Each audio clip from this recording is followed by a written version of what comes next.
আমি বর্তমানে এখন দুবাই এয়ারপোর্টের, দুবাই তো নয়, আবুধাবি এয়ারপোর্টে অবস্থিত এবং খুব সুন্দর নান্দনিক এয়ারপোর্টটাকে তৈরি করা হয়েছে। ঘুরে ঘুরে আমি দেখছি এবং চেষ্টা করছি আপনাদেরকেও দেখানো। চলুন দেখি। হ্যাঁ, দেখেন এত সুন্দর তার এটা কিন্তু কোনো কৃত্রিম উপায় না, এটা কিন্তু কোনো কৃত্রিম গাছ নয়। হ্যাঁ, এটা একজন আসলি প্রাকৃতিক গাছ। হ্যাঁ, খুব সুন্দরভাবে দেখেন মাটি দিয়ে একদম এয়ারপোর্টের ভিতরে করা হয়েছে।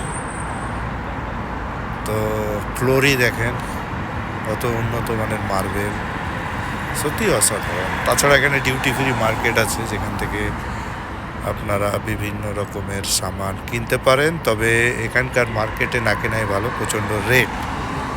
হ্যাঁ, প্রচণ্ড হাই রেট, যেটা দিয়ে কেনা সম্ভবই নয়। এত সুন্দর নান্দনিক এয়ারপোর্টের ভিতর, এটাই কার্পেট দেওয়া আছে, এদিকটায় মার্বেল দেওয়া আছে, পাটেক্স যেটাকে বলে।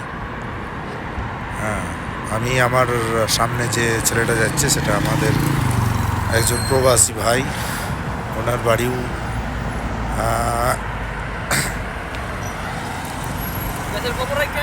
হ্যাঁ, আচ্ছা ঠিক আছে। ওনার বাড়ি, এটা আমাদের একজন বাংলাদেশের ভাগনা, বাংলাদেশ বাড়ি, ওটা দেখা হয়ে গেলো এয়ারপোর্টে। তো আর সামনে যে যাচ্ছিলো সেটা আমাদেরই দেশেরই, ইন্ডিয়ার কলকাতার ছেলে, একসঙ্গে আমরা রিয়াদ যাচ্ছি। তো দেখতে পাচ্ছেন কীরকম সেটা। এই যে সব থেকে ইম্পর্টেন্ট এটা দেখলাম যে ডাস্টবিন দেখেছেন, ঠিক আছে, কিন্তু এরকম ডাস্টবিন দেখেছেন প্রত্যেকটা আইটেমের আলাদা আলাদা খুব করা হয়েছে। মানে এতদিন তো ডাস্টবিন আমরা দেখেছি বাস যেখানে সেখানে আছে, একটা ডাব্বা ফেলে দিলাম, কিন্তু এমনই একটা ডাস্টবিন যেটা আলাদা আলাদা, যেখানে কাঁচ আলাদা, প্লাস্টিক আলাদা, হ্যাঁ, লোহা আলাদা, মানে ক্যান যেগুলো পেপসির ক্যান সেগুলো আলাদা। সবই সম্ভব, পয়সাতেই সব সম্ভব। হ্যাঁ, আরও আমিরাত এত দেখতে পাচ্ছেন। অনেক এয়ারপোর্ট গিয়েছি, অন্ধকার অন্ধকার ভাব থাকে। হ্যাঁ, তো দেখেন এখানকার এতই আলো সজ্জার ব্যবস্থা করা হয়েছে যে এয়ারপোর্টের ভিতরে একটা কাকড় পড়ে থাকলেও দেখা যাবে, এত উন্নত। আর এটা হচ্ছে আসলি গার্ডেন, এয়ারপোর্টের ভিতরে কোনো নকল গাছ নেই, সব আসলি। পানির ব্যবস্থা করা হয়েছে। এগুলো ডিউটি ফ্রি মার্কেট। আমার বন্ধুটার পিছনে যে ব্যাগের অবস্থা, যা ভারী, গাড়ি করে নিয়ে বেড়াচ্ছে যে কী করে সেটাই বুঝতে পারছি না।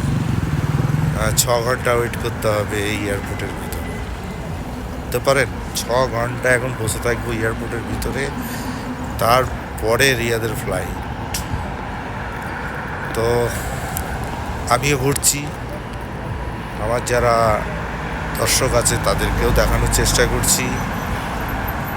ভালো লাগছে, ঘুরতেও ভালো লাগছে, দেখতেও ভালো লাগছে।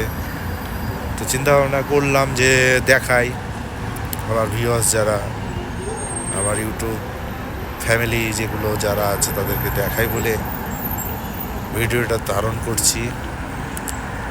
তো ভালো লাগলে ভিডিওটা সাবস্ক্রাইব করবেন চ্যানেলটাকে এবং কমেন্ট করবেন।